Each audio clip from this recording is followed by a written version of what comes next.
Вырваться из наркотического плена, избавиться от ложного счастья и выбрать жизнь вместо смерти. Руслан Рамонов – один из тех, кого наркотики увлекли еще в подростковом возрасте. Никто не знает, чем бы это все закончилось, но рядом оказался тот, чье имя теперь знакомо каждому попавшему в зависимость. Геннадий Дзгоев сам когда-то прошел все муки наркотического ада и знает, как непросто из него выбираться. Он создал в республике фонд «Спасательный круг», бросив его не только тонущему в наркоплену Руслану, но и десяткам других молодых людей. Для меня старшие ребята были авторитетами, и я смотрел на них и видел, что у них какие-то интересы.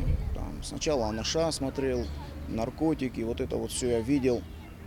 Выпивали ребята старшие. И тоже как-то к ним тянулся, мне было с ними интересней. И, знаете, постепенно сам втянулся во все это. Тоже сигареты, алкоголь, наркотики. И знаете, несмотря на то, что я видел, что они постепенно уходят, умирают, да, мне все время казалось, что со мной этого не случится. Я смогу из этого выйти, да, я буду сильнее, да, я смогу. И вот мое «я» меня и погубило, знаете. 14 лет Руслан был во власти наркотиков. Сегодня он счастливый многодетный отец. После работы спешит в детский сад забрать младшего сынишку. Дома их уже ждет любимая супруга, дочь и еще 2 сорванца. Помогает воспитывать деток мама Руслана. О том, что пришлось пережить, она вспоминает, как о страшном сне. Он валялся, как никакой валялся на снегу в декабре. Там лед. Его раздели, хорошие дорогие вещи сняли с него. И он остался, в чем вот... Ну, в других вещах вот этих остался. И вот в таком виде мы появились. Вызвали скорую помощь. Скорая, конечно, стала оказывать, а он сопротивлялся, еще обзывал их. Он же не понимал ничего. Это один случай я узнала. А сколько раз было таких случаев, что он умирал от передозировки. Руслан ни за что не променял бы теперь счастье семейной жизни на наркотический ад. Он мечтает, чтобы сыновья не повторили его ошибок и достигли больших высот в спорте. Сам Руслан недавно начал учиться играть на гитаре.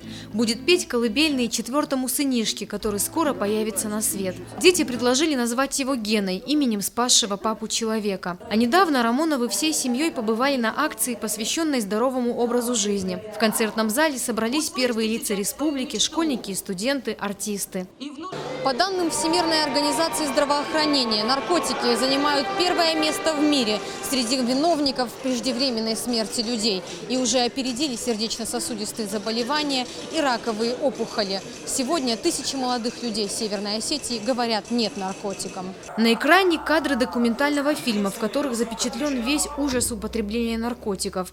Некоторые отворачиваются, тяжело смотреть. Эмоционально к собравшимся обратился и сам председатель общественного благотворительного фонда Геннадий Дзгоев. Я бы не хотел, чтобы кто остался сейчас, ветераны наши, которые отдавали свои жизни не для того, чтобы сегодня в нашей Осетии процветал наркотик, пьянство, еще всякие нехорошие дела. Я бы хотел, чтобы наша многонациональная Осетия процветала в спорте, в искусстве, во всех сферах. Прислушаться к своей мечте и получать удовольствие от жизни без наркотиков, беречь свое здоровье. Именно эту мысль хотели донести до подрастающего поколения организаторы акции. Миф о том, что, употребляя наркотики, можно жить долго и полноценно, всего лишь очередная выдумка наркодилеров. Победить или сломаться – выбор есть всегда. Руслан Рамонов его сделал и счастлив от этого. Залина Губурова, Михаил Безуглов, Осетия ТВ.